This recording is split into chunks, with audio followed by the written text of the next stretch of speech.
Olá, pessoal. Boa noite, boa noite. Estava batendo papo aqui com os convidados no camarim, servindo um pouco de champanhe para eles, etc. E aí acabei me distraindo aqui um pouquinho. E aí já começou a aula. Bem-vindos à nossa segunda aula. Hoje é um dia muito especial. Vamos falar com dois convidados bem bacanas. Antes, até queria dar um recado. O Casquede me pediu desculpas. Ele está numa semana de lançamento. Também estreou aí a residência dele de Las Vegas. Então a gente vai adiar em uma semana a participação dele. Mas eu acho que eu consegui um prazo maior de entrevista, então vai acabar acho que quase sendo uma aula aí só com ele. Então vamos lá, vamos começar primeiro com o Santi. Santi, eu vou tentar botar você aqui. Para mim você está mutado, não sei se foi você que mutou eu, mas eu vou colocar você aqui à esquerda. Oi, oi. Entrou. Vamos fazer o seguinte, eu vou botar aqui isso, e o Pique vai ficar no camarim, tá, Pique? Mas fica bem à vontade aí, por favor. Então vamos começar o bate-papo aqui com o Santi, pessoal. Boa noite, todo mundo já entrando no chat. Vamos lá, o Dusky, o Zaro, o Victor Magraff. Daqui a pouco a gente vai abrir aí a sala de perguntas. Santi, a gente não combinou nada, para ficar bem ao vivo mesmo, bem bacana. Assim que é bom. Assim que é bom. Mas eu queria te pedir para você resumir aí alguns minutos da tua carreira, para as pessoas te conhecerem. Falar a tua idade, quanto tempo você começou e tal, de onde você é, onde você mora. Contar um pouquinho de você. Beleza. Vamos lá. Meu nome é Lucas, sou nascido no Mato Grosso, uma cidade do interior chamada Tangará da Serra. Devem ter 100 mil habitantes hoje.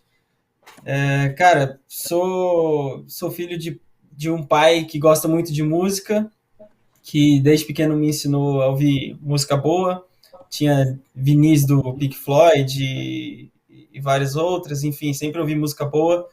E aprendi violão aos 5 anos, aos 8 fui para bateria, aí bem cedo, já com 10, 11 anos de idade, eu já viajava tocando bateria, porque lá faltavam bateristas na cidade, então eu acabei sendo baterista de várias bandas lá, na maioria sertaneja. Uhum. Então ali começou a minha carreira na música, sendo baterista, e depois eu acabei cantando também, em bandas, até dupla sertaneja já tive. Pô, que legal. E Eu de... tive também banda já. Eu fui baterista já, mas era um Ah, baterista é? muito, muito, muito ruim. A banda chamava-se Resultado Final e o resultado final era horrível. Então eu, graças a Deus, eu não tocava. Pô, então você tem uma base musical muito, muito, muito boa, né, cara? Porque você é quase um Phil Collins, você deve tocar aí vários instrumentos, com certeza, né? Você foi bem alto aí, obrigado. Não é tudo isso, mas, cara, eu sou grato, assim, por tudo que... Eu comecei cedo, né? Então, já Aham. 5 anos no violão, você já começa a ter uma noção de melodia, a bateria te dá uma noção rítmica. E lá pelos meus... A gente está em 2021, cara, eu acho que 2007, por aí, um amigo meu me apresentou um programa chamado Ableton Live, e ali eu vi que eu poderia cantar, eu poderia fazer o baixo, eu poderia fazer o violão, eu poderia fazer a bateria e fazer uma música sozinho. E eu fiquei tipo, meu Deus, que mundo é esse? E eu entrei de cabeça, cara, em estudar produção e tudo mais, e tô até hoje aí. Mas até lá, até você entrar de cabeça, até você conhecer o Ableton Live, já não estava meio que certo na tua cabeça, assim, que, pô, eu vou ser músico aqui, porque Não, cara. Cara, eu ia dava. fazer... Pode falar, desculpa. Não, não, só isso, não te dava um tesão, não te levava, você não Não, achava que com era o caminho. certeza. Com certeza. Só que, cara, aquela coisa, né? Meu pai era músico, gostava de música e tudo mais, mas a minha mãe já era aquela pessoa mais tipo, e aí, vamos ter a segurança financeira do nosso filho? Então eu acabei fazendo faculdade de engenharia civil, mas nunca deixei a música. Eu sempre trabalhei de manhã, de tarde e de noite eu fazia música até meia-noite, 1 da manhã, e no outro dia acordava e tudo de novo. E a música sempre estava ali. Eu nunca conseguia deixar de abrir o programa todo dia. Quem me conhece sabe, todo dia eu abro o programa para produzir. Todo Você dia é até engenheiro hoje. civil? Sou engenheiro civil. Eu também sou engenheiro civil, pô, muita Pô, coincidência. cara, que É, isso, cara? é impressionante, é. E Legal. você chegou a trabalhar na área de engenharia civil? Estagiário sim, porque a gente precisa fazer, né? A gente precisa fazer. Foi a única experiência que eu tive. Fiz estágio, uma história até legal. Eu fiz Ah, estágio numa empresa, Aí eu e o gerente dessa empresa que eu fiz estágio saímos, eu convenci ele, na verdade, a sair, porque eu via que ele fazia tudo na empresa, e eu falei, cara, vamos montar nossa, você sabe fazer tudo, e eu vou atrás dos clientes, não sei o quê. A gente montou o nosso escritório, trabalhei 2 anos nesse escritório nosso, a gente foi sócio, e aí a música surgiu não, as minhas músicas começaram a dar certo, e daí eu tive um convite de uma agência aqui de São Paulo, da Tune, na época da Tânia Saraiva. Isso você tinha quantos anos? Você lembra? Cara, 24, 25 anos. E aí 25 anos, vamos falar. você tinha, então só para me localizar aqui, você tinha um escritório, era o teu emprego principal, né, Em sócio Campo Grande, Mato Grosso do Sul. em Campo Grande, lá você tinha o teu escritório, e aí Aham. você, todo dia, produzia, e aí você começou a fazer uns lançamentos. Na época você lançava o quê? Já, na época tinha já Spotify, ou era SoundCloud? Como é que você fazia? Não, era SoundCloud. Era O SoundCloud. E Spotify, o Beatport? Spotify tava começando, cara. Tava começando. E Beatport, logicamente, você jogava lá, é isso? Não. Nem isso, cara, Você não porque tinha nem gravadora, então. não tinha nem gravador. Eu era aquele produtor que simplesmente fazia música por amor e soltava no SoundCloud pra galera escutar o que eu tava fazendo. E os DJs começaram a tocar na pista e você começar, né, a ser conhecido, vamos dizer assim. É isso. Começaram a tocar até que um dia o Vintage mandou uma mensagem pra mim por causa da Charlie Brown, o Céu Azul, o Tava remix que eu azul. tenho com ele. Uhum. E ele mandou, falou que gostou, a gente fez a collab. Aí depois veio collabs com Cat Dealers e tudo mais, e daí a minha carreira começou a ir pra cima. Você tem a collab, acho que é Sunshine, eu acho que é Sober. Super, legal. Que são grandes números que Uhum. você tem no seu Spotify, né? Os números muito, você É. tem números muito, muito bons, né? É, eu queria passar aqui para o nosso pessoal, todo mundo que está aqui com a gente. Santi, basicamente nós temos que perfis aqui de público, né? De alunos e tal. Primeiro que eu já conheci todos aqui, a gente está com uma turma muito, muito bacana. Mas com características bem diferentes, né? Por isso que eu vou te cuspir várias perguntas, não só para você, mas com o Pique também, porque eu sei que Beleza. vocês têm características diferentes, então é legal que a gente vai passar uma característica X de um produtor, uma característica Y de um produtor.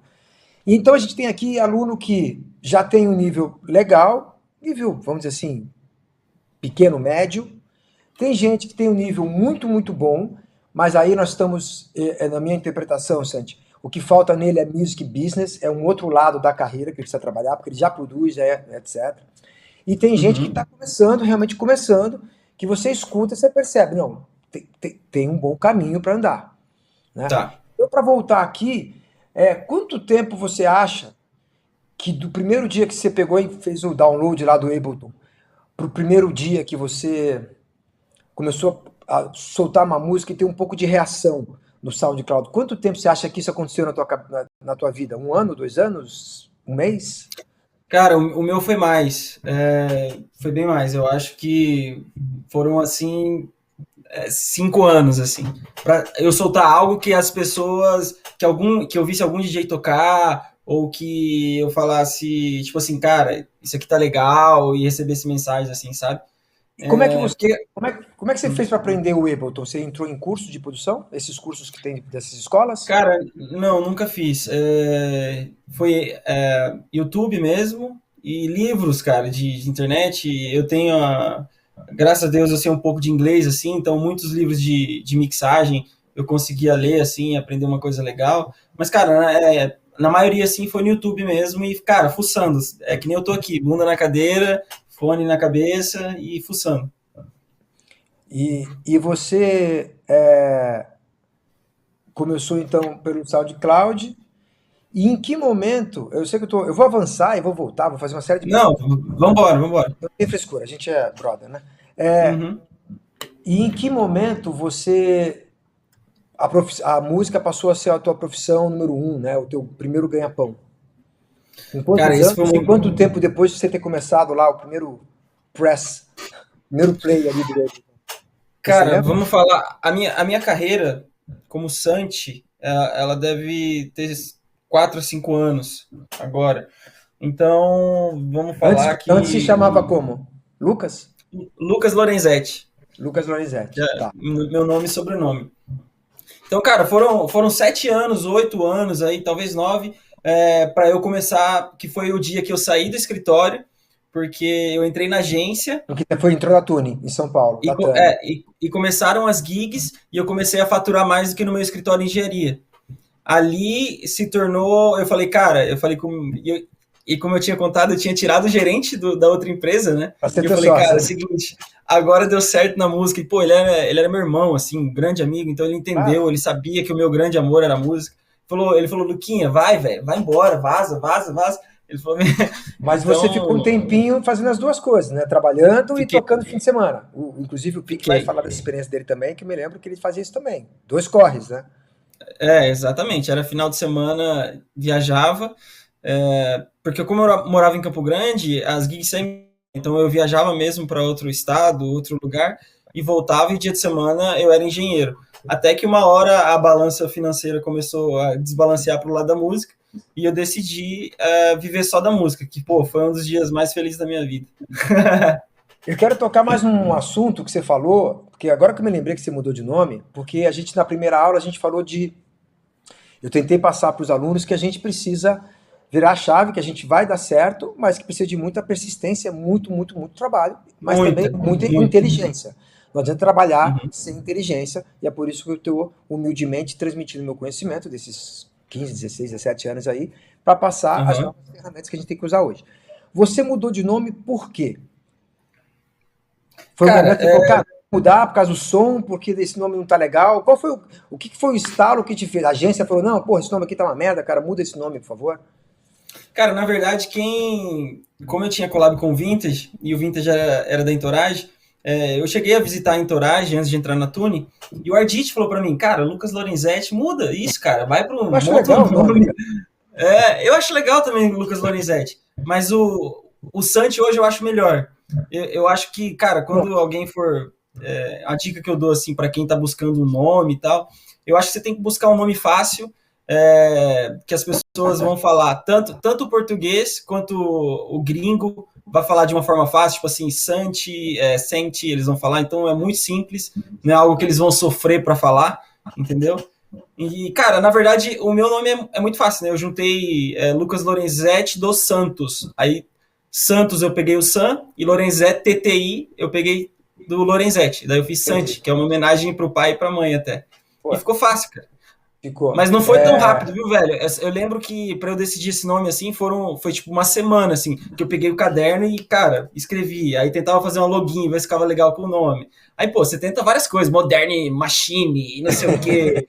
Porque eu lembro que o Vintage Culture era uma inspiração para mim. Nossa, Vintage Culture. Aí eu montei um monte de coisa, É mas, um cara, nome no finalzinho difícil, né, cara? Vitos é Cultures. difícil. É É difícil pra muito difícil. caramba. A gente ontem, É, na primeira live, Santi, tira a dúvida, os alunos têm uma live aqui, eu ponho tudo numa sala de Zoom, e a gente na primeira aula falou de logomarca, né? Inclusive um dos nossos aham, alunos mudou de marca, mudou de nome, porque realmente a gente achou que era legal. Teve uma outra aluna nossa, que por exemplo o nome dela é um nome composto, muito parecido com o nome de Lucas, né? E a gente, uhum, Sandro, eu estou de DJ já há muito tempo, sou muito feliz com esse nome, eu não gostaria de mudar, embora eu entenda que meu nome não é tão fácil quanto, por exemplo, um Santi da vida.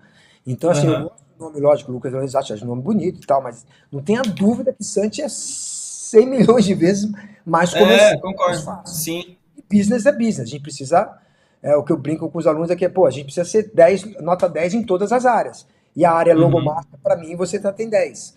É mais ou menos isso, né? Eu acho que, cara, depende muito também, na minha opinião, tá? Eu acho que depende muito do som que você faz. Eu acho que tudo tem que conversar um pouco, assim. Que nem você falou, Santi é mais comercial. E o som que eu toco como Santi é comercial. Então faz sentido, né? Eu acho que tudo tem que conversar. Entendi. Tô falando com você, tô digitando no chat, tô vendo aqui os botões, tô fazendo tudo ao mesmo tempo, desculpe, viu? Não é grosseria, não. Vamos falar um pouco de produção. Então você é um músico, né? Isso te ajudou bastante, imagino eu. Você produz, lógico, quando você tem uma collab, você produz com outras pessoas, né? Mas quando é só você não tem a ajuda de um engenheiro de som. É você que produz tudo. É você produz orgânico, você vai lá e pega os instrumentos ou você joga tudo ali no. Deixa eu ver se eu consigo mostrar alguma coisa. Que aqui eu tô no meu estúdio. Eu consigo. Tem uma, tem uma guitarra aqui. Ah, não, aqui é a bateria. Aqui é a bateria, aqui eu tenho uma guitarra, eu tenho um microfone aqui, então às vezes eu gravo vocal. Aham. Eu sempre tento colocar algum elemento assim mais humano, né? Eu uso bastante a guitarra. Se for ver as músicas minhas que mais tem play, que é a Sunshine, a Sober, elas Riffzinho. têm sempre uma guitarrinha ali e também tem o meu vocal. Então eu sempre gosto assim, de colocar algo mais humano, gosto muito. Você falou ali de ajuda. Hoje eu produzo, eu faço uma pré-mix, né? Mas a mixagem final e a masterização eu sempre vou variando assim de engenheiros de som. Engenheiro de som. Essa era já Pra- era uma pergunta que eu ia te fazer mesmo, se você fazia a mix Porque master. a mix eu faço uma pré-mix assim que já é bem estabelecida, que o cara vai pegar assim, já vai estar ok, ele só vai mesmo dar um shapezinho, uma lixadinha nas pontas, que nem eu falo. É, porque eu acho que a mix também faz parte da produção. A mix consegue transmitir A tua tanto ideia, né? quanto O que você queria, né? O que você queria, não, eu queria esse som a saindo, né? composição. Eu acho que a mix ela é muito importante também para o produtor de música eletrônica, porque ela também é uma forma de composição. Você fazer um vocal, e você colocar um delayzão, alguma coisa, você está compondo, você está fazendo, Claro. entendeu? Então eu acho que é legal o produtor ter uma noção boa assim de mix, acho que é muito válido. Mas apesar de você ser um instrumentista, né, e saber produzir, você recomenda para mim e para os meus alunos aqui sempre fazer uma mix final e uma master com um profissional especializado. É isso. Esse seria um, né?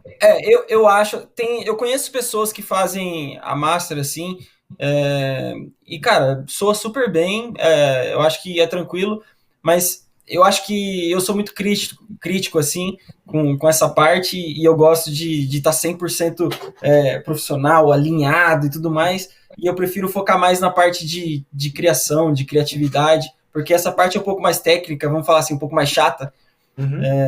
então eu deixo isso aí para alguém que eu já confio, entendeu? Já que você está falando de criação, a questão de letra, melodia, né, e também vocal, é, como é que você tem buscado nesses anos todos de produção? Você garimpa com um amigo, com um estúdio, você vai em sites? É, dá algumas dicas aqui pra gente de alguns caminhos que eles podem buscar esse material, que é muito difícil também, Tá. né? Eu acho que, na verdade, cara, é até legal uma história. Acho que uma das maiores buscas de quem tá começando a produzir, já produz há algum tempo, é achar um vocal bom para ele construir toda a produção em volta, né? É uma Uhum. dificuldade você achar um vocal muito bom que esteja ali disponível para você fazer uma música sua original, de sua composição e tudo mais. Então, cara, no começo eu sempre cantei, né? Sempre começou a dar certo eu cantando as músicas, mas chegou uma hora que daí começou a chegar outras formas de produção para mim, como collabs, que alguém manda um vocal que ele gravou de alguma forma, ou pegou de algum lugar, que não sei da onde, mas também agora, como eu trabalho com você deve conhecer, óbvio, você conhece o Guitarimbal e o Fred, Sim, Bras Live. a pessoal da Braslive, então eles recebem alguns vocais assim, e a gente faz uma seleção ali de vocais que a gente gosta e a gente acaba trabalhando, e depois a gente faz todo a negociação com o vocalista, porque na verdade tem agências, né, hoje em dia, que trabalham só com isso. Tem vários vocais, ali, um banco de vocais, e daí o produtor quiser trabalhar com eles, ou ele compra, ou o Faz cantor um vai fazer deal de, participação. né? Faz um deal aí, de alguma forma. É, então é assim, cara. Mas é Quando eu uma não pesquisa gravo. diária, né, Santi? É uma pesquisa Mas o diária, né? quê? É uma É uma pesquisa diária. pesquisa. É tão É uma importante pesquisa quanto diária. ouvir. O tempo todo a gente está na busca do vocal perfeito. Do vocal perfeito. Te fazer uma pergunta também. No começo da tua carreira, você usava a ferramenta do remix ou do bootleg, né, vamos dizer assim, para começar a chamar a atenção? Porque é normal, né? A gente estava discutindo isso ontem na live e tal, também falamos isso na primeira aula. Você também usava isso? Você é a favor disso? Você é contra? Não, eu sou totalmente a favor do produtor iniciante a fazer bootleg, né? Ou remix. O pessoal, você já explicou a diferença do bootleg pro remix, Arthur? Sim, já, mas fica à vontade. Já? A palavra do especialista é melhor. Então, o que é isso? O bootleg é uma versão, é um remix não autorizado, né? E a gente chama de bootleg. Quando Aham. você fala que o que você fez de outra música é um remix, é quando você já autorizou, entendeu? Você tem os direitos ali do fonograma que você criou e tudo mais, se você pegou a autorização de quem tem o direito autoral dessa obra, então aí você pode chamar de remix. Agora, se você fez algo que é meio clandestino, assim, a gente chama de bootleg, né? Mas, cara, eu não vejo problema nenhum. Acho que tanto para a evolução do produtor, ele pegar algo já pronto, tipo um vocal do Calvin Harris da vida, e ele transformar o vocal do Calvin Harris numa música muito boa, com certeza ele vai ter um caminho de produção ali que ele vai aprender muita coisa. Sem contar, esses dias eu li em algum lugar, cara, não sei onde foi, mas faz muito sentido. O cara que já tá o cara que já está tocando, que já está no mercado nacional, que toda semana ali ele vai tocar numa festa, com certeza ele tem muito mais chance de tocar a sua produção se for de uma música que ele já conhece, que é uma música que o público dele já conhece. Por isso que o bootleg ou remix é muito mais fácil de você se introduzir no pendrive de um artista nacional. Porque ele não vai querer apresentar uma música que o público dele ainda não conhece, entendeu? Se ele for fazer isso, ele vai fazer com a própria música. Ele não vai fazer isso com a música de outro artista. Essa é a verdade. E Tá? realmente é mais fácil, né? Tem uma conexão sensorial, vamos dizer assim, mais fácil. A gente Tá. já conversou um pouquinho. Agora, sei lá, uma Então, música que eu amo muito, alguém me manda um bootleg dessa música, pô, eu vou tocar na hora, entendeu? se for boa, você vai Então, tocar mesmo, né? se for boa, eu vou tocar na hora. Então, eu acho que se esse produtor iniciante ainda não tem essa inserção no mercado nacional, é muito bom ele começar por esse caminho. Eu acho que é um atalho muito, muito legal de se começar. Obviamente não pode parar. Ontem eu falei isso, e aí tomei a liberdade de falar assim, ó, quer fazer remix, bootleg? Faz, porque eu acho muito legal realmente. Mas, por favor, não pare suas produções originais, porque agora você vai começar a ficar fazendo só bootleg. Uhum. Isso é a minha opinião. Você concorda? Discorda? Eu Não dá pra concordo, virar um concordo. produtor de bootleg, né? Exatamente. Eu acho que todo mundo que está aqui querendo aprender, junto com o Arthur, que todo mundo quer ser um artista relevante. E eu acho que para você se consolidar como um artista, você tem que ter músicas originais. Dificilmente eu vejo algum artista se consolidar apenas com remix ou bootleg. Então, o foco principal, vamos falar aí, 70-30, tá? 70 original de foco, 30% você joga ali no bootleg e tenta acertar uma bomba aí pra galera. Você, por exemplo, nesse remix, né? Céu Azul, nós estamos falando o quê? Do Charlie Brown? Charlie Brown. Você. Porque ontem eu também falei isso pro pessoal. Eu falei, olha, o próprio Pique, né? A Pique tem um remix do Céu Azul, é maravilhoso também. Uhum. Toco, inclusive. Você vê como É ótimo, é ótimo. ele toca a música do... Então, a minha dúvida assim, é que é muito legal, porque assim, na pista tem uma resposta bacana, né? Porque as pessoas, logicamente, já reconhecem a música. Mas é muito difícil você colar o teu nome, né, Santi? Porque o cara vai falar, pô, que legal essa versão aqui do Charlie Brown, cara. Não tinha conhecido essa versão.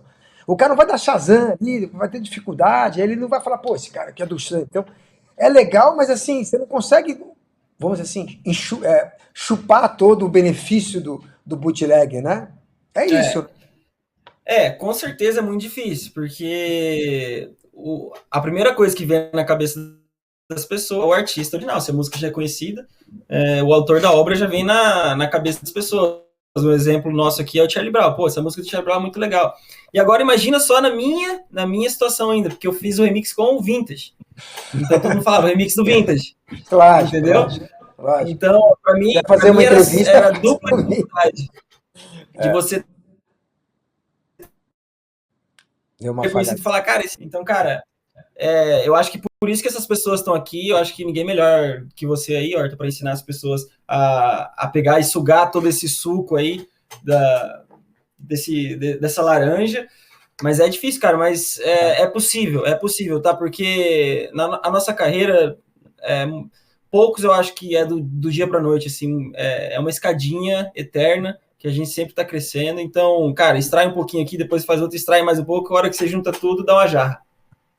Caramba, essa foi bonita, hein? Foi bonito pra cacete. Inclusive, ainda bem que nós estamos gravando, vai subir na plataforma, vai ficar disponível a vida inteira. Legal. Até vou te fazer uma perguntinha aqui com um pouquinho da base dessa tua inspiração que você fez agora. O que que mudou de som, do som que você fazia, lá quando você começou o Day One, até hoje, né? O que que mudou de som e como é que você tenta se policiar para não fazer, não produzir, né? O que está acontecendo? Tentar pensar na frente, né? Pô, esses caras aqui vão gostar disso aqui. Como é que você tenta trabalhar isso, cara? Você é referência? Porque eu não sei se você conhece, porque você é bem mais novo, mas o Ilan lá, né, que era meu sócio na IMEC lá O Ilan atrás, Krieger. o Ilan Krieger, uma vez ele falou isso, cara, faz 20 anos atrás, eu nunca esqueci. Ele falou, pô, Sandro, você gosta de house? Eu falei, pô, eu gosto de house, cara. Ele falou, pô, então não escuta house. A última coisa que você tem que escutar é house. Lógico que tava né, uma caricatura disso, mas ele quer dizer o seguinte, pô, escuta hip hop, cara, escuta R&B, escuta outro estilo para você poder trazer Traz. alguma coisa e fazer um house realmente muito legal. Se você escutar só house, você vai produzir só house. Então, Uhum. a minha pergunta era essa mesmo, para passar aqui pro pessoal, né? Como é que você consegue se policiar para ao mesmo tempo experimentar outras coisas? Tem assim alguma dica mágica aí para passar pra gente? E se mudou, o som mudou Cara, pra caramba, né? Mudou muito, né? Acho que imagino, de 7, 8 anos pra cá. Tem que mudar, né? mudou bastante. Na verdade, começou uma bagunça, né? Meu som, quando comecei a produzir, era uma bagunça, porque era a época de Steve Angelo na Tomorrowland, era EDMzão, e então eu sempre produzi de tudo, cara, de tudo mesmo, tudo que você pensar eu já tentei fazer. Mas, cara, me policiar assim, que nem você falou, trazer influências, né? Eu sempre escuto. Cara, total o que o Elan falou. Se você olhar meu Spotify hoje e mostrar aqui para você, as minhas músicas curtidas que eu vou, quando eu tô viajando, por exemplo, eu tô indo pra uma gig, o que eu coloco no avião para tocar? Cara, não é uma música eletrônica com certeza, entendeu? Ou, cara, eu escuto desde de música clássica, desde música, eu gosto muito de coisas antigas, anos 80, 70, 90, rock. Então, cara, eu acho que tudo é uma construção dentro da sua cabeça inconscientemente. Então, tipo assim, Uhum. cara, escuta bastante coisa. Escuta uma coisa, sei lá, um rock, depois você escuta um negócio nada a ver. Cara, isso vai te construindo algo na cabeça e quando você senta no computador, de alguma forma, ele vai se converter ali dentro do programa. Eu acho que essa é uma boa ideia, cara. Agora, me policiar para não fazer o que tá no momento, cara, eu sempre fui naquela horta de música boa, assim, sabe? Até se você olhar meu Spotify, assim, as produções não são muito parecidas, assim. Essa é muito Tipo, boa. nossa, a produção dessa música é igual a essa. É bem difícil, assim, você escutar o meu Spotify e achar isso, sabe? E Porque achar eu que é sempre tudo igualzinho. gosto. Porque o segredo do produtor, assim, é sempre guardar bons samples, né? Então, tipo assim, tudo que você acha de bom na internet, você vai guardando e vai fazendo o seu banco de samples para você fazer sua produção com coisas que você gosta e ali você vai construindo sua identidade. É, mas, cara, eu acho que no final tem que ser música boa, tá? Construa tudo isso, sua identidade, tudo mais. Mas, cara, hora que você. Sempre quando eu termino uma música, para eu falar que eu terminei a música, eu sento aqui, coloco esse fone aqui, fecho o olho e sinto. Se você sentir alguma coisa, pronto, velho. Alguém vai sentir também, com certeza. É isso aí. Agora, fazer música dentro da caixa, cara, que é tipo, pega um loop. Agora eu coloquei esse vocal aqui em cima, eu coloquei um baixo. E tipo, pronto. Não. Cara, fecha o olho. Se isso aí também pode dar certo. Fechou o olho, sentiu alguma coisa? Beleza. Mas eu acho que no final, a música é sentimento, né? A gente tem que fazer as pessoas sentirem alguma coisa. E você se lembra quando você conseguiu a primeira gravadora importante? Eu não estou falando de uma gigantesca assim. E eu queria que você me contasse isso, se você se lembrar, lógico, né? E você contar como é que você, inclusive, abordou. É, agora, antes queria só porque você estava falando, estava com uma pergunta na cabeça, eu estava com essa aqui Tá. também. Você produz, você tem muita ideia hoje, se eu for entrar agora no teu estúdio, tem 50 ideias de música que você vai fazendo, ou você é um cara, não, eu faço, tenho cinco, mas eu tento acabar essas cinco. Você tem uma disciplina, entre aspas, como produtor, coisa que você pode recomendar pra gente ou não? Ou não, faça sem Cara, ideias, cara, sai e vai fechando. Cara, eu acho que chega uma hora. Cara, eu era o loucão da área de trabalho. Na verdade, até hoje eu sou um pouco assim, mas eu tô um pouquinho mais regrado. Tipo assim, se eu olhar minha área de trabalho assim, é só música exportada para todo lado, uma grande bagunça. Mas eu acho que é importante hoje. você fazer uma listinha de prioridade, coisa que eu faço hoje. Isso me ajudou muito. Tipo assim, vamos lá, a gente tem 12 meses aqui. Quantas músicas eu vou lançar em 12 meses? Tantas músicas. Então, beleza, eu preciso. Vamos falar 7 músicas aí em 12 meses, 8. Então tá bom, eu tenho que preencher 8 músicas, eu tenho que lançar 8 músicas nesse ano. Então, cara, preencha essas 8 músicas e, cara, finaliza elas. Entendeu? Se você começar outra coisa e gostar muito, cara, ela tem que entrar no lugar de alguma dessas aqui das 8 músicas, mas você tem que finalizar 8 músicas. Ou seja, Entendeu? pode até começar outra, mas, porra, acaba outra. Né? Exatamente. Acaba outra. Pode até começar outra, mas então termina ela para tirar outra que você não terminou ainda. Pô, boa Entendeu? dica, não tinha me tocado. Até, inclusive, tá aqui no ponto aqui, ó. Perguntar pro Santi, qual que é o prazo que ele acha interessante entre lançamentos de músicas? E se esse prazo mudou por causa da pandemia, né? Porque a pandemia tem menos shows, então as pessoas entregaram mais música. Então, antes da pandemia, existia um prazo na tua cabeça, como você falou, sei lá, 8 músicas em um ano, e agora se acelerou na pandemia ou não? Cara, não sei quanto que vai dar aí certinho por ano, mas é aquele negócio, né, de um mês e 15 dias, assim, eu acho que é o ideal. Entendi. Para você trabalhar uma música na sua rede Cada social, seis até semanas. porque senão fica chato, né, cara, também, porque a gente sempre tá postando ali, martelando na cabeça da galera, a repetição sempre vence, né? Então, você tem que martelar na cabeça da galera aquela música que você lançou e tudo mais. Eu sempre gosto de fazer vídeos, até de vida pessoal, como a capa da música ali pra galera ir escutando. Mas eu acho que um mês e 15 dias tá bom, senão a galera Mas, também para de mas seguir, né, cara? claro. Mas se por acaso, por exemplo, você lançou uma música e você vai no Spotify for Artists lá, começa a ver os plays diários, né, e começa a ficar muito bom. Você se Uhum. lembra de chegar um momento e falar assim, pô, peraí, eu vou deixar essa cauda alongar um pouco mais, eu vou lançar um pouquinho mais tarde. Você se lembra de ter feito isso, essa estratégia? Ou não, não importa, eu vou tentar manter um ritmo e uma frequência constante. Eu gosto do ritmo, eu gosto de alimentar o Spotify. Eu acho que ele tem que continuar sendo alimentado para trazer outras fontes de ouvintes, né? Para você aumentar ali também os seus ouvintes mensais. Isso é até legal também você diversificar a gravadora, né? Porque nem sempre os ouvintes de uma gravadora é o mesmo os ouvintes da outra. Essa é uma dica legal. Mas, cara, eu acho sempre legal alimentar o Spotify. Aí, cara, questão das suas mídias, isso que você falou, se a música tá dando certo, se alonga, aí posta ela de vez em quando, mas, cara, eu acho legal ter esse um mês, 15 dias aí, um mês e meio, uma música nova pra galera. Pô, você falou, inclusive, das duas últimas perguntas que eu tinha, que eu notei aqui para te fazer, que é isso, se eu ia te perguntar se você, primeiro, né, se você se lembra qual foi a primeira gravadora relevante, qual estratégia você usou, se você mandou 25 mil músicas para a gravadora para ver se você escolheu uma, ou se você mandou só uma e falou, essa aqui, se você se lembra disso.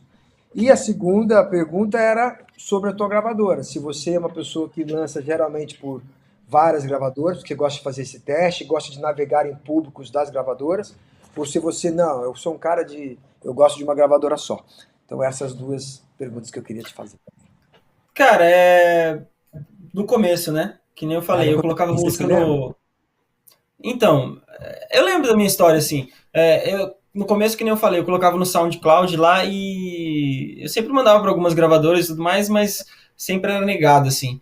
E quando eu lancei a collab lá com o Vintage, daí veio a Sunshine com Cat Dealers, então, tipo assim, cara, na verdade, eu não fui muito aquele cara de ficar mandando pra gravadora sempre som assim, não, porque eu tive um caminho mais fácil que eu dei a sorte, né?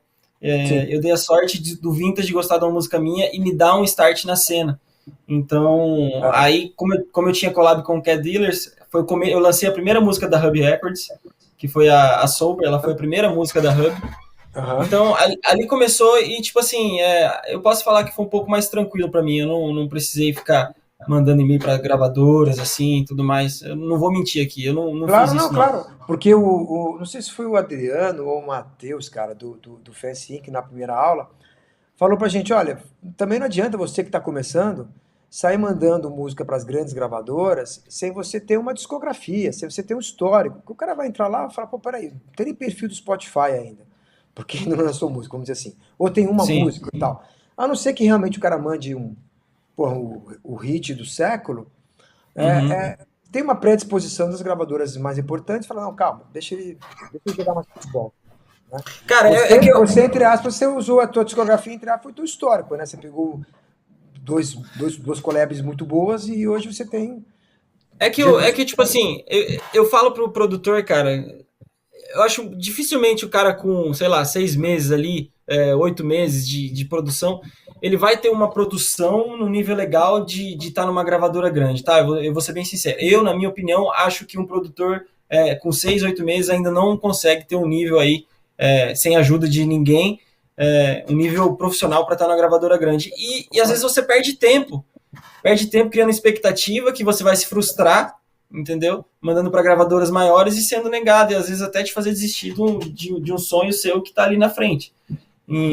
Então, cara, vai do seu momento, de como você tá. Se você acha que seu som tá bom, beleza, manda para gravadora. Aí sim. Também recomendo você ter um EPzinho. Pô, eu acho que nada melhor do que a gravadora receber um EP ali de 4 músicas e falar, pô, esse artista aqui tem continuidade. Vou fazer 4 singles desse cara aqui, entendeu? Aí, pô, você vai ter relevância naquela gravadora, entendeu? Agora, tipo assim, terminei uma música aqui, nossa, vou mandar pra uma gravadora. Cara, eu acho, calma, dá uma segurada, entendeu? Eu acho que esse é o caminho. E aí você, então, a última pergunta, você passou por várias gravadoras, você gosta de lançar em várias gravadoras, é, mas ou gosta de ficar mais numa, assim? Cara, eu gosto, eu lancei bastante, já lancei pela Universal, já lancei pela Hub, já lancei pela Sony mesmo, lanço pela Braslive hoje também, mas eu gosto é que na verdade eu tô numa fase de teste, lancei bastante pela Sony, aí lancei bastante agora pela Braslive, aí agora eu tava até falando com o meu manager aqui que a gente quer lançar uma na Actuation, que é uma gringa, que eu tô vendo que tá tendo bastante play, assim, plays nas músicas.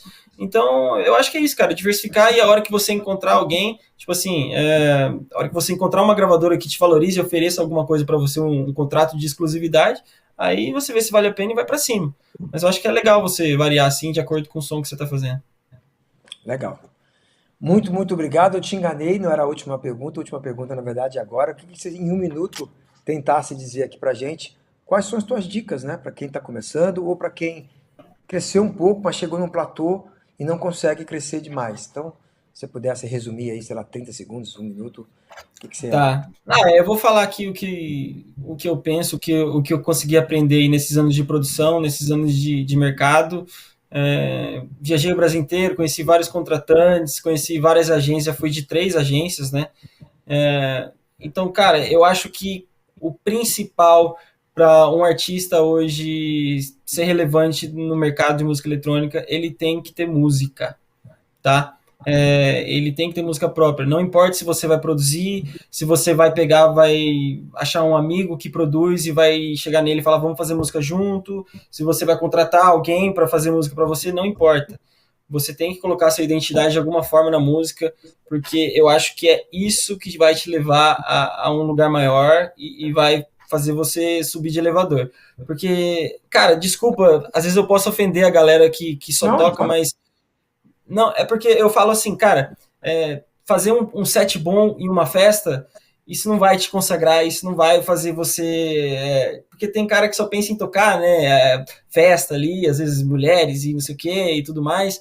Mas, cara, desculpa, você fazer um set bom numa festa, eu acho que isso não vai te levar para um lugar maior, para uma agência boa, para uma festa, ser chamado para tocar numa tour internacional, o que seja. Então, cara, foca na sua música. A gente está falando de arte aqui. A gente está falando de ser um artista. Então, para você ser um artista, você tem que ter uma arte. Foca na sua arte, foca na sua música. Se você pensa em tocar agora por qualquer outra coisa, porque você gosta, porque você é legal com seus amigos e tudo mais, dá uma segurada. Eu falo isso porque eu tive a recompensa de estar no meu quarto, de ficar sozinho, de passar por muita coisa, não aprovação da minha mãe, coisas assim, e que hoje vale muito a pena. Essas pessoas que na época não apoiavam, hoje apoiam muito. Quando você tem sucesso, é mais fácil de apoiar, né? Eu falo isso, não, eu falei da minha mãe aqui, mas cara, ela só queria minha segurança, eu entendo isso hoje. Claro. Mas cara, eu acho que é isso, tá? Foca na arte, foca na sua música, que ela vai te levar a lugares que você nem imagina. Muito Né? obrigado. Muito, muito, muito obrigado, Santi. Pô, cara, você é um cara fantástico, Oh, tempo com a gente. Oh, que isso, Arthur, eu que agradeço aí, cara. A Sério, eu gente sou super seu fã, sabe feliz. disso. Obrigado. Vamos nos pedir então aqui do Santi, por favor, pessoal, batam palmas. Muito bom.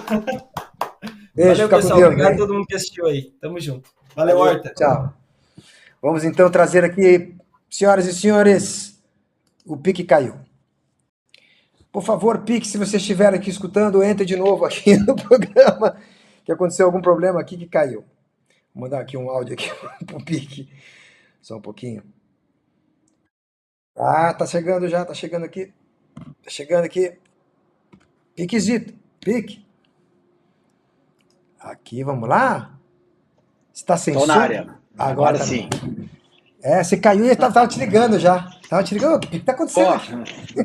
Tá é fugindo? para dar uma atenção, no início. É a voz cascade que me enrolou. Não, não, não, vamos. Ah, Chamei, vamos fazer semana que vem com mais calma e tal, com mais tempo. Eu falei, tá bom. É, pô, vocês gostaram aí do papo aí, pessoal? Pessoal aqui, por favor, aqui no nosso chat, se puder falar, no chat aqui, se puder falar que vocês gostaram do Santi. O Santi é um cara fantástico, né? Além de gente boa, né? Você nota pelo como a pessoa se fala, né, Pique? Como ela se. Muito com legal. certeza. Não, Santi, ele é um garoto aí que, cara, tem acompanhado todo o crescimento dele. Não é a troco de nada que ele tá voando hoje, tocando e assim sendo um dos grandes nomes aí da música eletrônica no Brasil todo hoje. E ele faz muito por merecer tudo que ele falou, cara. Assina embaixo, É, assina embaixo. muito, muito bom. Na verdade, as Ah, perguntas vão ser um pouco parecidas, só que eu vou explicar. Quer dizer, acho que primeiro você pode se apresentar também, uhum. e aí a gente começa aqui. Então, só um pouquinho, Pique, só um pouquinho aqui para. Palmas para Pique. Eu ia fazer esse aqui para você, mas É, eu acho que você não ia gostar muito, que é assim, que é muito pouca emoção. Então, esse não é. Vamos dar as palmas. Então tá bom, que Pique, conta, maravilha. conta um pouquinho para você da gente, de você da Bom, gente. cara, a minha história, até escutando a história do Santi, assim, a minha história ela é um pouquinho diferente, né? Porque eu sou de Porto Alegre, né, no Rio Grande do Sul, e eu comecei a tocar muito cedo, assim, por influências que eu tive de irmãs, enfim, minhas irmãs são mais velhas, eu comecei a me inverter pelo mundo da música, assim, de escutar música desde muito pequeno mesmo, assim. Com 7 anos de idade, eu costumava ser o DJ das festas da minha escola, né? Eu levava fita cassete com Titãs, com Legião Urbana, enfim, e eu sempre fui muito ligado à música. E quando eu tinha 13 anos, ou seja, cara, uma criança, né, eu fui convidado para tocar no aniversário da irmã de um amigo meu. E pelo fato de eu gostar muito de música. Que era uma coisa que eu sempre, assim, quando eu ia na festa, eu via algum. Eu nem sabia o que era um DJ naquela época. Era o tio que botava o som, era como a gente chamava.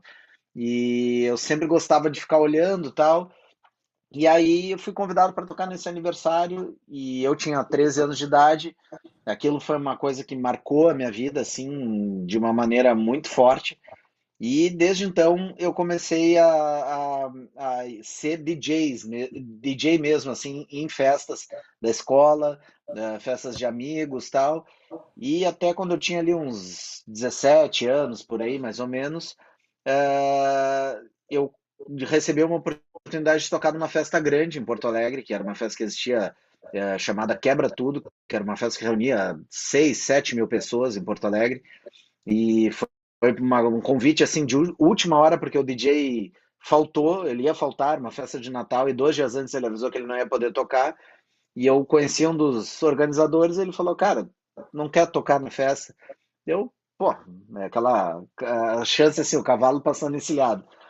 E aí eu fui, toquei e, cara, eu desde então eu encarei aquilo como um trabalho de uma maneira assim que era um hobby ao mesmo tempo, né? Porque eu amava fazer aquilo, enquanto amigos meus estavam, imagina, com 17 anos, 18, estavam saindo para ir para as festas, eu ia tocar nas festas.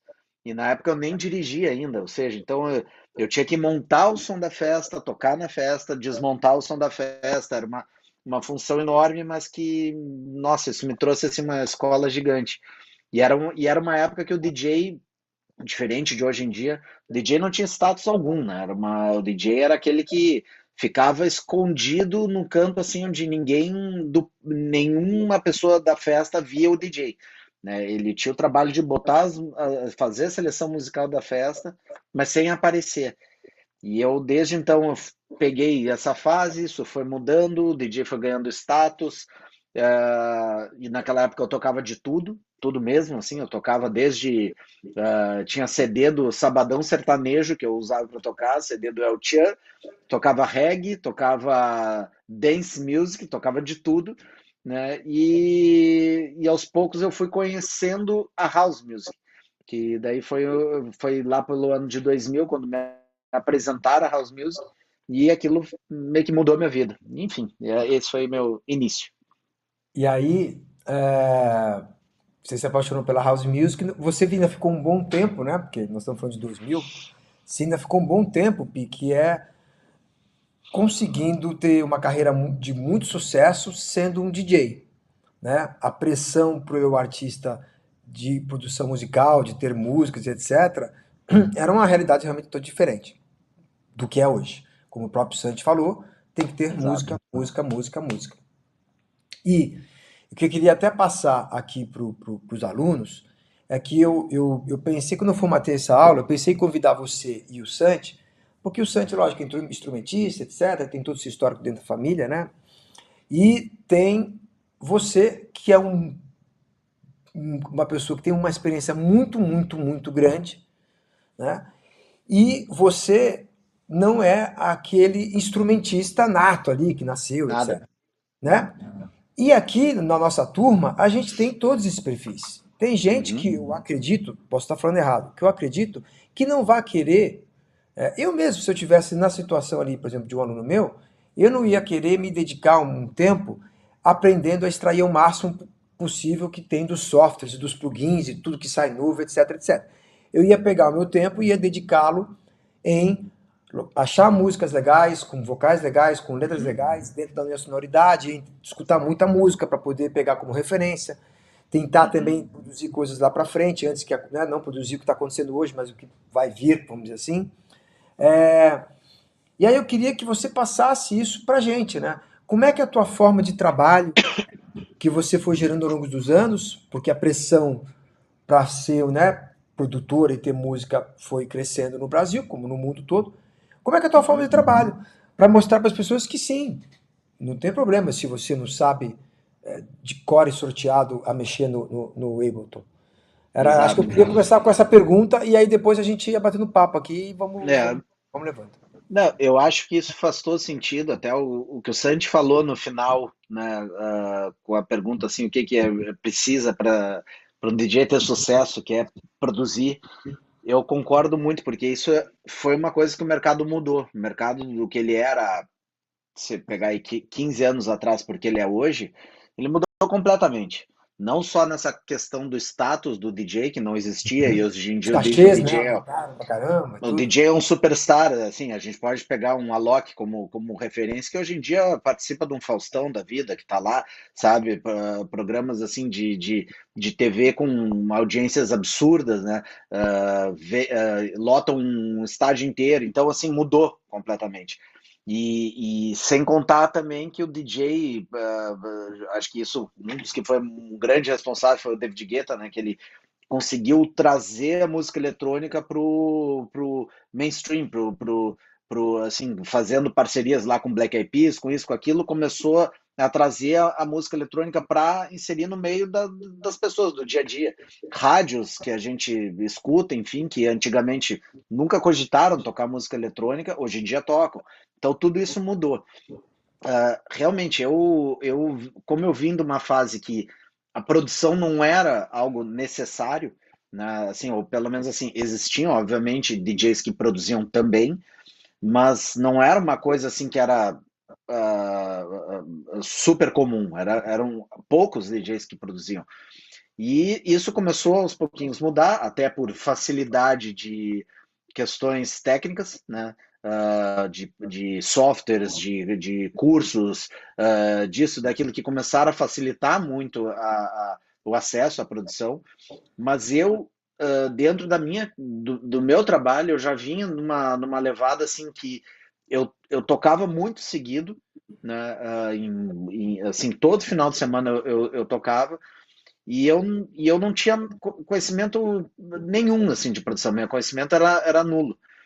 E eu vi que isso era uma coisa que estava começando a acontecer e que eu deveria me adequar a isso, né? Se eu ficasse parado, o mercado ia me engolir, né? Resumindo, é mais ou menos isso. E aí, aqui em Porto Alegre tem a IMEC, né, que eu fui fazer um curso de produção musical lá, e o Uhum. curso que eles davam era aos finais de semana. E eu não tinha como fazer o curso no final de semana, porque eu estava sempre viajando. E aí eu falei lá com o pessoal e perguntei se teria possibilidade de eu fazer um curso de uma maneira quase particular, assim, né, um horário separado, porque não tinha assim durante a semana. E aí eles me falaram que daria para ver a possibilidade e foram falar com o professor desse curso. O professor desse curso era o César Funk, né, que é um dos maiores produtores que tem aqui em Porto Alegre, ele aqui no Rio Grande do Sul, e que hoje em dia ele trabalha junto com a equipe do Lucas, né, do Vintage Culture, faz produções maravilhosas, e ele é um cara que ele conhece muito de produção musical, né, ele é mestre em música, conhece música a fundo, e ele começou a dar esse curso. E, claro, o curso começou a andar, foi super legal, assim, as primeiras aulas com ele, mas eu senti que, assim, cara, o tempo que eu vou levar para conseguir chegar no resultado que eu quero, né, de ter uma música, assim, com uma qualidade, porra, legal, para eu poder apresentar, sendo que, assim, eu já vinha tocando, eu não podia apresentar uma coisa, um trabalho iniciante, É, sabe, um ia ser trabalho estranho, médio, né?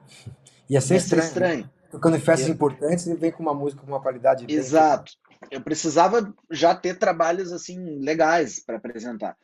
E aí, conversando com o César, na época, ele chegou assim, cara, mas me diz aí uma música que tu gostaria de um remix que de repente desse pra gente fazer.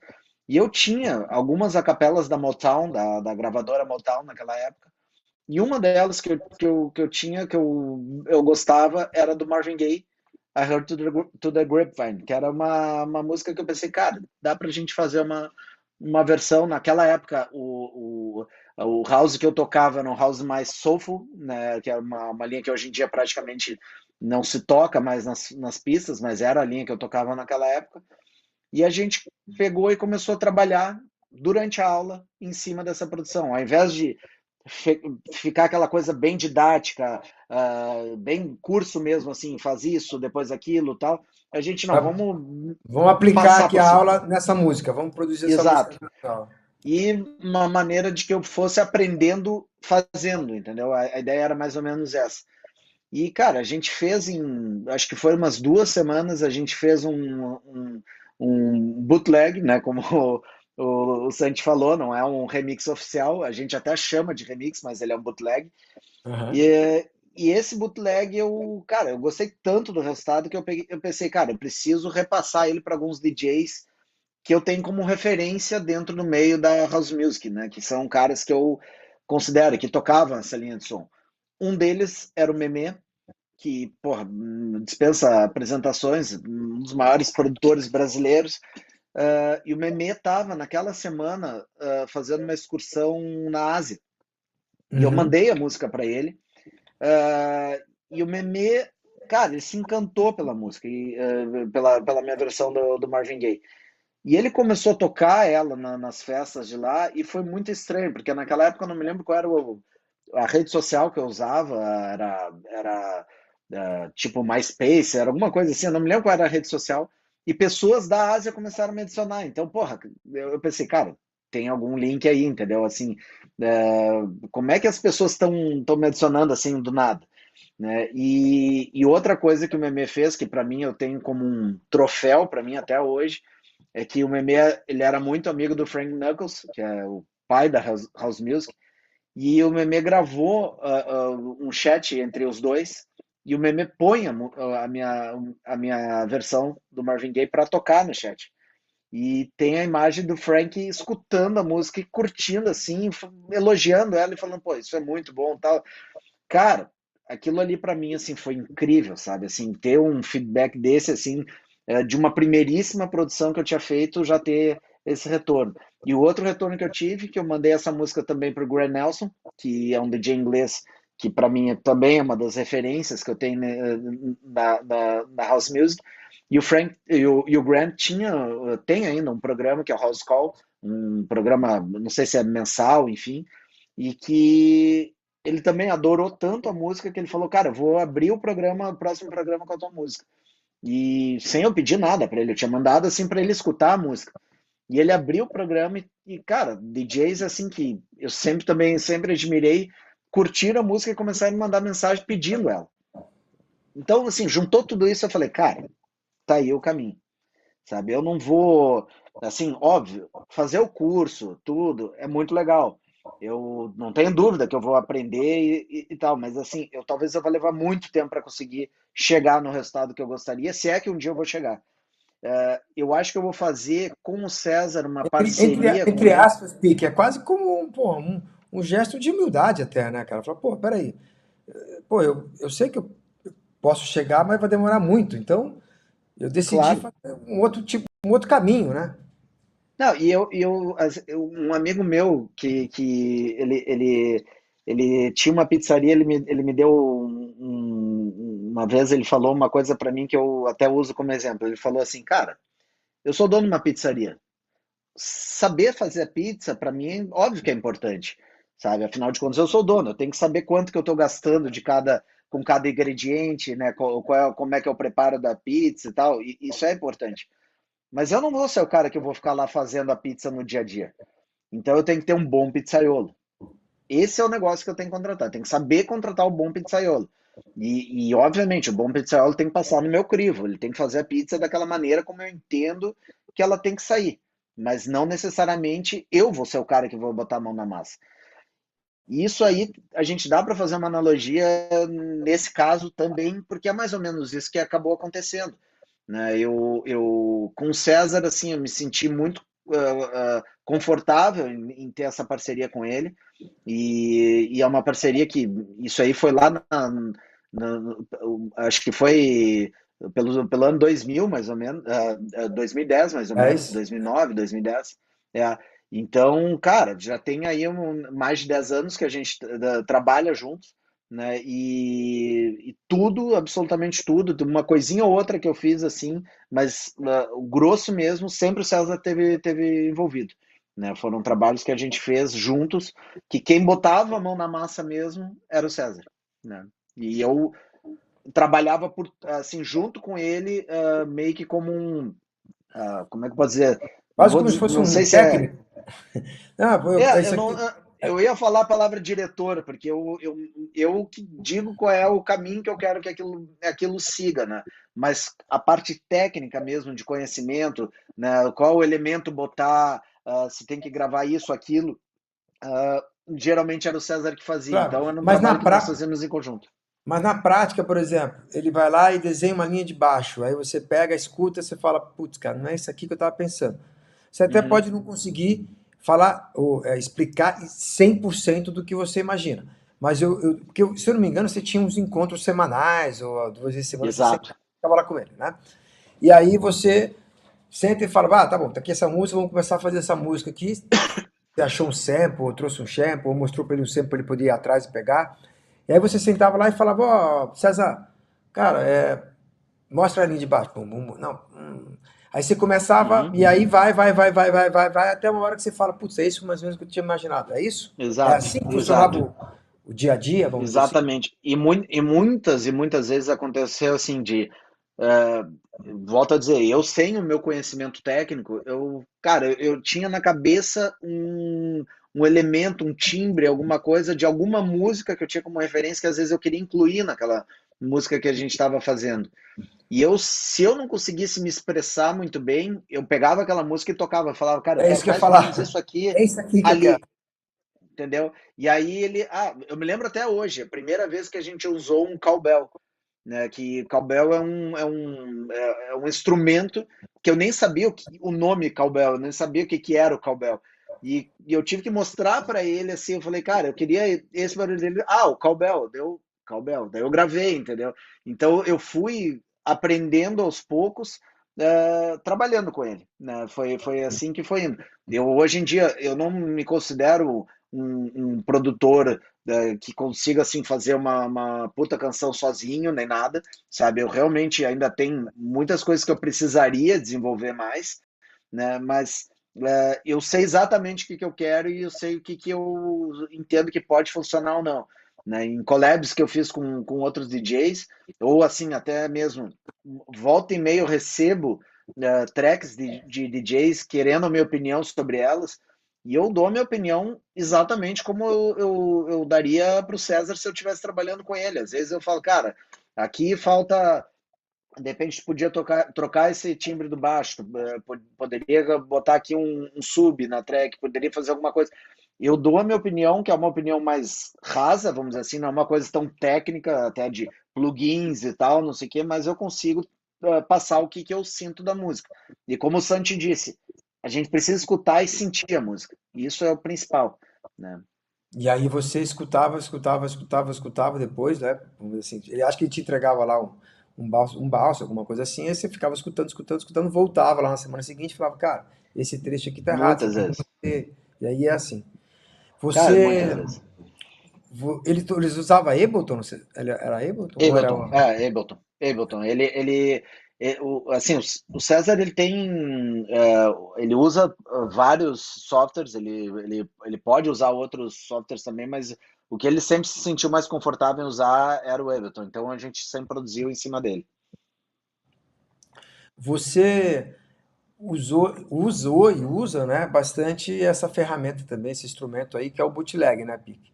Uhum, Inclusive, acho que é meio que uma característica do House, né? O House tem essa coisa, né? exato. Pô, faz um bootleg do Jamiroquai, faz um bootleg, né, daquela música do, sei lá, Marvin Gaye, alguma coisa nesse sentido. Uhum.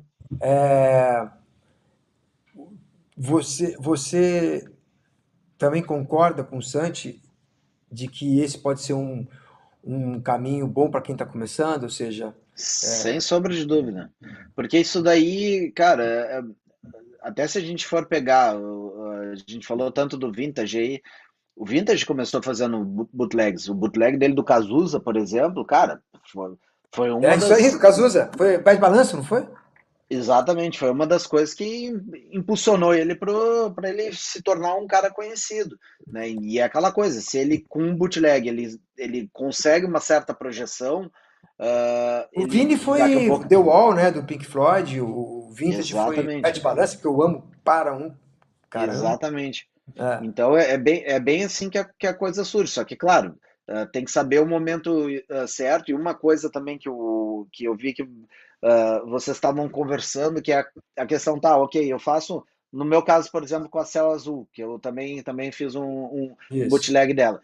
Cara, eu fiz o bootleg da Céu Azul, mas como é que eu vou fazer com que o meu nome esteja vinculado àquele bootleg? E isso é uma coisa muito forte. Então, assim, eu sempre que eu distribuía para algum DJ, cara, eu não podia mandar o arquivo nomeado errado, entendeu? Assim, que isso acontecia muito. Às vezes o cara faz um render ali do arquivo e manda, assim, tipo, céu azul, só o arquivo céu azul, mas Não, não tem tem que o ir lá nome no do remixer. Informações e taguear certinho, Cara, né? tem que taguear Lógico. certinho, tem que estar tudo certo, porque é dessa maneira que, assim, de alguma forma, aquela música começa a chegar para as pessoas e saber, porra, isso aqui foi o Pique que fez, isso aqui foi o Santi que fez. Começa a identificar quem fez cada uma delas. Se não faz esse trabalho, cara, também é uma chance grande de se perder esse bootleg. Eu já vi, por exemplo, a Céu Azul, a versão que eu fiz, entre outros bootlegs, que, cara, simplesmente assim, de ir passando de mão em mão, às vezes estava com alguém e, cara, o cara tava tocando e era Nem ele que tinha sabia que era feito e você. nem sabia, né? Isso já aconteceu. E assim, eu sei, né, lógico, né, porque a gente já trabalha junto há tanto tempo, que você ficou muito tempo com o César, né? Tá com o César há muito tempo, mas assim, Uhum. para quem também está começando aqui, para os nossos alunos, você acha bacana ter um engenheiro de som assim único ou ter experimentações, lógico, tem que, desde que ache uma pessoa que goste, né? Mas imaginando que ele goste. Qual que é a tua sugestão? Não, eu acho E que esse fluxo de quanto trabalho de mais. semanal, etc., trazer música, referência, letra e melodia e tal, conta um pouquinho também, né, pra gente, por favor. Claro. Não, eu acho que as collabs ou parcerias, enfim, quanto mais tiver, mais enriquecedor fica, né? O César, ele, eu, assim, pelo fato de eu morar em Porto Alegre, que não tem tantos DJs e produtores aqui em Porto Alegre, a coisa ficava um pouco mais limitada. E o César, ele acaba, ele assim, eu sempre tive essa boa relação com ele e a gente conseguia se encontrar pessoalmente, né, para produzir isso. Sempre foi uma coisa muito positiva. Mas assim, quem tem a possibilidade de poder estar fazendo sessões de estúdio com outros produtores, compositores, enfim, cara, sempre vale muito a pena. E teve muitas, assim, principalmente nos últimos tempos, muitas das músicas que eu fiz com o César, a gente começou a fazer e chegou no momento que a gente meio que se viu embretado, assim, sabe? Que às vezes a gente chegava, cara, a música ela tá indo para o caminho legal, mas ela ainda não tá com aquela cara que a gente gostaria, sabe? Principalmente isso aconteceu muito, principalmente com músicas mais radiofônicas que a gente fez. Posso dar como exemplo a Primeiros Erros, que foi uma versão que eu fiz há 2 anos atrás. Espetacular. Que essa música, cara, a gente veio desenvolvendo, ela levou, cara, quase um ano de desenvolvimento, essa música. A gente foi fazendo, eu fui tocando nas festas tal, e sempre eu senti, puta, tem alguma coisa que não tá legal ainda.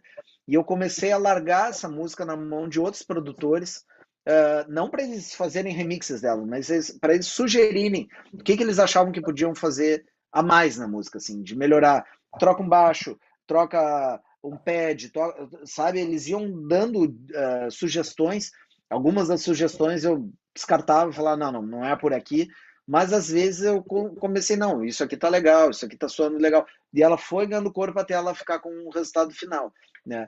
Óbvio, se o produtor, quem está produzindo, consegue já fazer tudo e entender que o resultado tá bacana, porra, maravilha, que siga assim. Mas eu acho muito justo e honesto tentar conseguir sempre o melhor resultado buscando parcerias com outros. Acho que isso vale muito a pena. Tem uma pergunta aqui, eu vou jogar na tela. Eu não sei se você consegue enxergar, porque você está no outro esquema. É, Então, no mundo não paralelo, tem mas problema, aqui não não tem problema. consigo ver. O Dusk está perguntando, mas inclusive a segunda pergunta, que a primeira pergunta dele acho que tem um pouco, ele perguntou que se acha que é melhor lançar primeiro as originais ou bootleg. A gente estava comentando que tem bootleg pronto, faz o bootleg, né? Agora essa pergunta dele é interessante. Outra pergunta, para aproveitar o maior potencial desse bootleg, né, do bootleg que você tem aí, Uhum. antes de lançar, você acredita que vale a pena mandar para DJs e esperar ou simplesmente lançar? Depende. Eu vou dar um exemplo meu, que não era tanto com bootlegs, mas sim com mashups. Eu não sei se o pessoal tá. Que mashup é um outro termo também que é Pode utilizado. explicar, Para por quem favor, que não. esse eu não expliquei ainda. Mashup, para quem não sabe, assim, a gente pega uma música, né? Uma música conhecida que às vezes, a gente pega normalmente, ela é uma música instrumental, mas ela pode ter de repente um vocal ou outro em certa parte, e a gente pega uma capela de uma outra música, só o vocal de uma outra música, geralmente um vocal conhecido e tal, e a gente põe essa capela em cima dessa outra música instrumental, ou seja, junta duas músicas que podem ou não ser conhecidas, mas muitas vezes elas são conhecidas. Então, a reação do público que está na pista geralmente é impactante, porque se a pessoa conhece a música que está entrando, eu vou dar um exemplo aqui de uma música que foi feito vários mashups, a Feel So Close do Calvin Harris, tá? Porra, Feel So Close tinha uma introdução quando ela para aquele break com piano e tal, todo mundo conhece ela, assim, ó, pelo menos sabe que música que é. E espera que vai entrar o vocal. I feel so close to you right now. E de repente não entra aquele vocal, entra um outro vocal de uma outra música. Aquilo ali causa uma reação que o pessoal fica assim, pô, parei um pouquinho, o que é isso, cara? sabe? É uma coisa nova. E é como se desse um gás novo na música, entendeu? Muitas vezes, claro, o mashup ele tem que ser bom. Tem algumas coisas, o tom da música tem que geralmente encaixar, que isso é uma coisa que também tem que cuidar. Você usava o Mas Mixing Key para isso, Pique? aí que tá. No início eu não usava. E eu me lembro uma vez que, inclusive, a gente estava junto com o Cascade e eu mostrei o mashup. Eu não vou me lembrar que música que era agora. A gente tava num carro viajando para algum lugar e eu mostrei o mashup que eu tinha feito para ele. E, cara, o tom era totalmente diferente, não tinha nada a ver um com o outro assim. Só que o Cascade me falou uma coisa que eu guardei, cara, né, quando ele me disse isso. Ele falou assim, cara, o tom é diferente, mas o que importa é se ela vai funcionar ou não. Porque, claro, pode ter uma briga ali por tom e a coisa realmente não ficar legal. E eu já Ficarem vi duas, vários setups com duas isso. músicas brigando assim que não fecham. Mas às vezes tem uma variação do tom, mas não é aquela coisa extremamente precisa. E ela pode funcionar. Então, o mashup, ele é uma saída até mais fácil do que o bootleg, porque ele não envolve uma produção tão grande. Então não tem que produzir toda a bateria, a linha de baixo e tal. Tu geralmente pega uma música que está pronta e uma capela e junta as duas. E isso eu fiz muitas e muitas vezes. Porque é muito comum DJs de house music, nessa linha mais soulful, usarem a capelas em cima das músicas. Isso quando tá tocando, ao vivo mesmo. De estar tocando uma música e põe um pedaço de acapelas de outras músicas em cima. E eu sempre gostei de fazer isso, até sei que eu sempre fazia meio exagerado, meio além da dose, mas era uma coisa que eu sempre fazia. E às vezes, cara, quando eu via que encaixava tão bem uma música, eu ia pro estúdio e editava aquilo. E fazia o mashup daquilo ali. E aí, respondendo a pergunta, muitas vezes eu tinha mashups que eu, cara, isso aqui ficou tão bom. Eu sei que eu não sou dono de nada, porque as duas músicas não são minhas, não são vocais meus. A track instrumental não é minha, o vocal não é meu, mas o mashup, a criação de juntar essas duas músicas, fui eu que fiz. E aí eu ficava, cara, largo isso para outros DJs ou guardo isso comigo? Muitas vezes eu guardava comigo. Por quê? Porque eu pensava assim, cara, isso aqui é o que vai diferenciar o meu set de outros DJs quando eu for tocar numa festa. Só eu vou ter esse mashup aqui. Outros DJs não vão ter ele.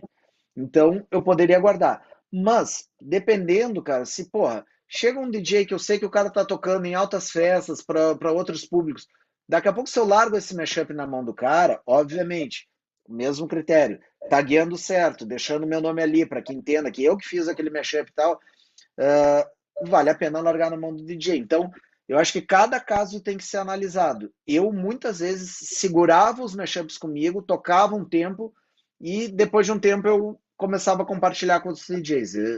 Muitas vezes era isso que eu fazia. Legal. Eu queria. Você estava falando, eu aproveitei e fui ver umas fotos aqui do Switch aqui. Depois eu vou colocar na Ah, tela aqui uma aqui para o boa, pessoal ver. boa. Selecionei uma aqui para o pessoal ver aqui. Deixa eu só achar o caminho de novo da foto, não me perder aqui. Eu acho que você não consegue ver daí, mas só para falar, eu e o Pique, a gente teve um projeto junto com outro amigo nosso. E eu vou mostrar para vocês um segundinho antes da gente seguir com mais uma pergunta. Cadê? Achei aqui, Switch. As fotos estão aqui. Tá aqui a foto. Vamos ver se eu consigo jogar aqui a foto para o pessoal ver. Só um pouquinho, Pique. Uhum, Aqui. Depois você vai assistir o vídeo, você vai ver o que eu vou fazer aqui. Tá boa. aqui. Achei, tá aqui a foto. Senhoras e senhores, esse aqui do lado esquerdo é o Pique, esse que tá com a cara tapada sou eu. E esse aqui é o Edu Krause, outro amigo nosso. Então tá aqui uma recordação aqui. Pique é uma pessoa muito especial. É isso. Vamos voltar aqui para você. Cadê você, Pique? Tá aqui, voltamos. De volta. Queria que você contasse pra gente, Pique, nós estamos na fase final já do programa. Queria que você contasse pra gente. Você entrega um conteúdo, né? E é quase como um conselho, uma dica, sei lá, que você entrega muito conteúdo para os teus seguidores, para os teus fãs. Não só as tuas músicas, mas você tem os teus podcasts. Eu queria que você contasse um pouquinho o que são esses podcasts e qual que é o teu objetivo quando você perde um tempo grande elaborando esse podcast, fazendo capa, fazendo material, eu sei, né, porque a gente acompanha. Uhum. que eu acho muito legal, porque existem outras formas de você também entregar conteúdo para as pessoas, para elas continuarem gostando do teu trabalho, né? Uhum. Eu acho muito legal poder estar sempre em contato com o público, seja ele aonde, assim, um público pode ser um amigo que a gente encontre na rua diariamente, mas pode ser um público, uma pessoa que a gente nunca viu na vida que mora em um outro país. E estar em contato eu acho muito legal. Claro, a gente pode falar isso como a maioria dos artistas de música fazem, lançando músicas, né? Estando eventualmente hoje em dia, com questão de shows, de streaming, eu acho que são maneiras de estar em contato com o público. Mas eu acho a questão de podcast uma coisa que é bem interessante. No meu trabalho, como eu disse, eu passei por muitas fases da música eletrônica. Eu vim numa fase, como eu disse, que não era nem música eletrônica ainda, que era dance music lá atrás, né? Uma coisa que era música eletrônica, mas não tinha um nome exato. Aí entrei dentro da house music, a house soulful mais clássica. Dessa house soulful, depois começou a surgir a EDM, que eu entrei de cabeça também, tocava EDM, troquei em festivais de EDM, e a EDM começou a morrer, começou a ir para uma linha mais deep house, bass, e eu também comecei a entrar nela. Então, o que eu quero dizer com isso? O meu som ele sempre foi mudando muito, né? Claro, eu tenho o meu DNA, assim, vamos dizer, de estilo de som, estilo de tocar, mas ele foi ao longo dos tempos mudando. E isso também é uma coisa que sempre me preocupou muito, porque nem todo público consegue entender isso, né? Muitas vezes o público que curtia o meu som mais house lá no início, quando vê eu tocando EDM, os caras assim, pô, mas para um pouquinho, mas tu tocava house soulful e agora tá tocando EDM. Então, eu pensei em criar podcasts que conseguissem me trazer para as minhas origens. Mesmo que o som vá mudando, mas que eu tenha, assim, mudando, eu digo, nos meus sets, nas minhas apresentações, mas que eu tenha podcasts que eu consiga resgatar aquela minha origem, né? E isso, para mim, apesar de, obviamente, me toma um tempo danado, porque são 2 podcasts que eu faço por mês, ou seja, 2 sets que eu tenho que gravar todo mês, mas ao mesmo tempo, para mim, ele é uma busca das minhas origens. E eu faço isso justamente para compartilhar com o público essas origens e principalmente aquele público que se sente tão carente daquele tipo de som que ao longo do tempo. E eu acho isso legal porque ele Mas não tem muita precisaria gente que ser grava, muitos somente, DJs que gravam, certo? mas não precisaria ser somente músicas antigas, né, Pico? Você pode entregar aí um conceito de sets, Não, não, vamos não são. dizer, né? Mas elas não são necessariamente antigas, É, né? Tem músicas antigas é, também, isso que eu ia falar, tem uma boa base, né, de músicas antigas, mas não mas precisa não ser. necessariamente. Tem músicas que estão. O For the Love of House, que é um dos podcasts que eu tenho, que é todo de house music, ele tem músicas que são músicas que foram lançadas esse mês e tem músicas que têm 20 anos, sabe? No mesmo set. Então, a essência dele é o estilo musical, que é a house music. Ele não pode ter uma música que fuja muito disso, sabe? Ele não vai ter um progressive house super pegado, porque não é a cara dele. Claro, Ele claro. é house music. Então, a ideia dele é essa, é tentar ter isso daí uma maneira que eu possa brincar, vamos dizer assim, porque se a gente começa a tocar só determinado. Eu só toco o que está bombando no momento e esqueço todo o resto. Eu sinto que a gente perde muito com isso. Assim como estava se falando que escutar outros estilos musicais, isso é muito enriquecedor, né? Se eu Lógico. ficasse minha cabeça totalmente fechada só porque eu toco, cara, ia ficar muito limitado. Tem muita coisa que está rolando por aí que não necessariamente, que é super interessante, não necessariamente a música eletrônica. Então a gente precisa estar com a cabeça aberta nesse sentido. É verdade. E você, bem, para quem gosta de viajar, quem faz academia, quem quer relaxar em algum momento, você entregar também um set é uma coisa muito prazerosa, já está mixado, já está tudo, né? Então, eu acho bem Exato. bacana isso, porque você está entregando para quem gosta do teu som, para o teu fã, você está entregando um conteúdo riquíssimo, que você faz pesquisa, você mixa, né, faz o set no momento certo, então existe uma, né, né, o samba do crioulo doido aqui, toca uma música aqui. Uhum. Então é Né, muito... e muitas vezes isso para os DJs também é uma coisa que é legal, porque nessas pesquisas que eu faço, eu muitas e muitas vezes já achei músicas maravilhosas que eu acabo incluindo no meu Usando como set referência, claro. como referência nos meus sets atuais, que Claro. talvez eu passaria batido por elas, mas como eu preciso pesquisar para esses sets, eu acabo incorporando elas para o meu set nas minhas apresentações. Legal. Piquet, queria te fazer as duas últimas perguntas. A primeira, na verdade, não é pergunta. A primeira, então, é uma constatação, né? Para quem está escutando a gente, nossos alunos aqui, é do tipo, ok, você pode ser um produtor sem ser um produtor, vamos dizer assim, né? Isso é uma constatação, você vive isso há bastante tempo, e aí é legal você ter passado essa experiência para eles, né, para estarem tranquilos com relação a isso. Uhum. O exemplo lá do pizzaiolo, lá do dono da Exato. pizzaria. Pô, muito obrigado, por isso que eu quis fazer questão de ter você aqui com a gente para transmitir isso mesmo, né? E Uhum. aí, todo convidado vai ter que responder essa pergunta para a gente, que é tentar resumir grandes conselhos e grandes dicas para quem realmente quer viver disso, quer realizar o sonho, quer viver de música eletrônica, quer ser bem remunerado, quer fazer o que Uhum. sonha, né? Quer fazer o que ama. Quais são as dicas aí maravilhosas? Cara, é meio clichê falar isso, né? Mas para mim, assim, o cara, a primeira coisa, tem que curtir fazer isso, sabe? Eu acho que isso é básico. Até agora, eu acho que deu um pouco uma acalmada, mas tinha uma fase que, cara, DJ era assim, era mato, era tudo que era lugar. Virei DJ, virei DJ, virei DJ. E se perdeu um pouco o que é o ser DJ mesmo, né? O DJ era o cara assim, meu, eu vou ali, vou tocar uma música, não tinha nem pé nem cabeça, tocava a música que aparecia na frente, tocava porque queria aparecer na festa, porque ah, queria ser o bam bam bam, cara. Eu acho que assim, e eu acho que quem faz o curso aqui deve ter esse intuito, né, assim, de pô, encarar isso como realmente uma coisa legal e uma paixão. Não estaria fazendo um curso se não tivesse isso aí por trás, né? Eu acho que isso aí é o primeiro passo e um dos passos mais importantes que tem. Uh, e tendo isso, cara, eu acho que assim, tentar. É claro, a gente sempre pega referências de outros DJs, assim, pô, sei lá, me inspiro muito no Vintage. Então eu quero ser muito como Vintage, desde a maneira que ele toca, a maneira de se vestir, maneira de ser. Mas para mim, o que realmente diferencia algum DJ, é ele ser ele mesmo.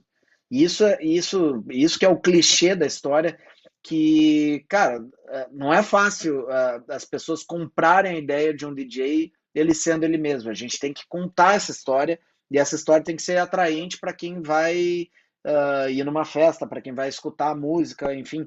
Mas eu não tenho dúvida. Sempre tem alguém que vai curtir aquilo ali, né? E que de alguma maneira se faz o trabalho certinho, planejando o lançamento de música, a maneira como se porta em redes sociais, como se apresenta, tal, cara, e como é dado passo a passo aqui no curso, né, assim, são vários e vários elementos. Eu vejo vocês falando a questão de ter um logotipo, por exemplo, né, isso daí é uma coisa que, cara, pode ser um detalhe, mas é um detalhe que às vezes num flyer, numa festa, numa divulgação, pode ser o que chame a atenção de alguém. Porra, esse logotipo aqui é interessante. Aquilo ali, que não é a imagem que ele está tendo, não é a música dele, não é nada, mas é um pedacinho que daqui a pouco está vendendo aquele DJ. Então, eu acho que principalmente assim, ele fazer tudo assim de uma maneira pensada, não fazer assim somente no vamos lá e vamos fazer acontecer. Eu acho que fazendo com amor e pensado, eu acho que, cara, tem toda a chance do mundo de conseguir dar certo. Eu acho que é por aí. Muito obrigado. Eu que Bom agradeço. demais. Obrigado pelo teu tempo aí. Capaz. A gente vai ter que se dividir do pique, pessoal, mas eu quero que vocês fiquem um pouquinho. Eu vou dar o último recado, antes de a gente acabar a aula. Pique, beijo, obrigado. Fica com Deus. Graças. Valeu. Nossos ilustríssimos. Espera aí só um pouquinho, meus efeitos sonoros aqui. Esse aqui não? Não, não é esse aqui, é esse aqui. Tchau, beijo. Obrigado. Valeu. Valeu, pessoal. Então é o seguinte, cadê eu aqui? Voltei. Queria agradecer vocês pela aula de hoje, pedir desculpas uma vez pelo nosso amigo Ryan Redden, muito famoso, o nosso famoso Cascade. A gente deve fazer isso na semana que vem, porque ele falou que a semana está um pouco enrolada por causa do lançamento. Mas aí eu acho que vai rolar uma aula só com ele, ou seja, um bate-papo aí longo para a gente conversar. Na quinta-feira a gente tem. Gostaram do papo? Acho que vocês gostaram, né? O pessoal estava meio calmo aqui no chat, mas acho que vocês gostaram. A minha ideia ao longo do tempo do curso, a gente vai começando com um pouco mais de informação.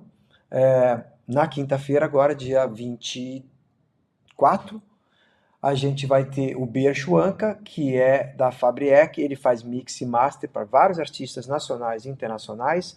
Morou muito tempo em Portugal, hoje mora na Inglaterra. Inclusive, eu vou gravar essa aula amanhã bem cedinho, que Londres a Inglaterra está 4 horas na nossa frente. Então vai ser com ele gravada, mas o André Salata hoje me confirmou que quer fazer ao vivo. Então no dia 24 a gente tem primeiro o André Salata ao vivo, às 20 horas, e depois eu vou passar o vídeo da gravação que eu fiz com o Beer Schwanka. O André Salata, produtor, né, alguns alunos até, inclusive, parece que já fizeram com ele. O objetivo aqui, pessoal, então, de aula de hoje, só para a gente fazer uma última reflexão, era isso. Você pode produzir, pode ser um instrumentista maravilhoso, e se você não tem esse caminho, não se preocupe. Existe um outro caminho, o Pique é um excelente DJ, vive disso há anos e anos e anos. Quem tiver a oportunidade de ver o Pique se apresentando e a qualidade musical dele, vai entender o que eu estou falando. Tá bom? Espero que vocês tenham gostado. Fiquem bem. A gente se vê quinta que vem, às 20 horas aqui no Como Ser um DJ de Sucesso. Beijos, abraços. Tchau.